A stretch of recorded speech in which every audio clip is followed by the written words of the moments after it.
Hello everyone, তোমার সবাই কেমন আছেন? আজিকার রেসিপি দেশি কচু দিয়া রুই মাছের ঝোল। তো প্রথমেই রুই মাছলা ভালো করে ধুয়া নেওয়ার পরে পরিমাণ মতো লবণ হলুদ মাথায় রাখি দিছিনু।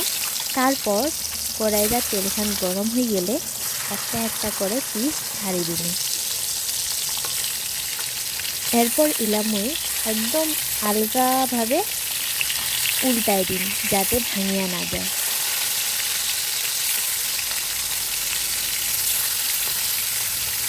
ভালো করে এলাগুলো উল্টায় নিয়ে নিন।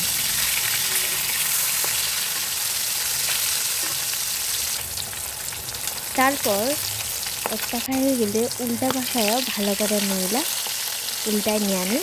উল্টায় নেওয়ার দোনো পাখায় লাল লাল করে নইলা ভাজিয়ে নিয়ে নিন।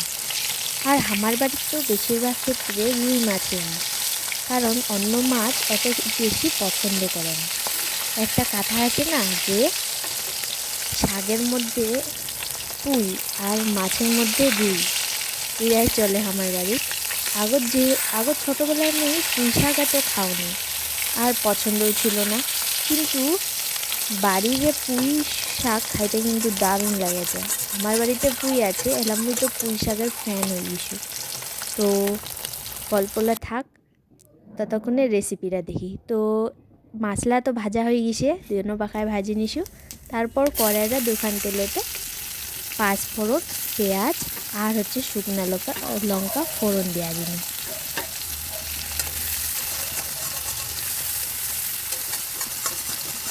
তারপর এতে দিয়া দিন মুই অল্প পরিমাণে যিনি ধুয়া রাখিছিল কচুলা, এলা ভালো করে খেতরায় জল দিয়া ভালো করে ধুয়া নিয়েছিল। নেওয়ার পরে এতে ঢালি দিন। কচু শাক মুই নেকড়া পাও না, কারণ কি ধরে। অল্প পরিমাণে দিয়া দিন লবণ, দিয়া দিন হলুদ, দেওয়ার পরে দিয়া দিন অল্প পরিমাণে জল। তারপরে এতে মুই নিয়ে নিয়েছিল আদা, রসুন, জিরা আর লঙ্কা, কাঁচা লঙ্কার বাটাহান দিয়া দিন। দেওয়ার পর ভালো করে অল্প আওড়ায় নিয়ে নিন। এরপর দেওয়া দিন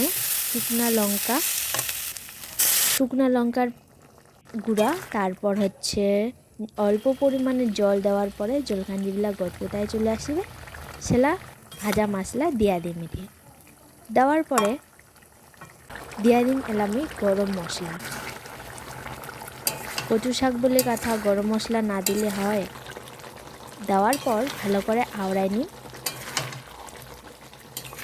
সবজিখান বেশ হয়ে গেছে, জলখানও টানায় নিছে, রেডি হয়ে গেল কচু দিয়া মাছের ঝোল। খাইতে কিন্তু দারুণ লাগেছে, তোমরাও বাড়ি ট্রাই করেন দেই।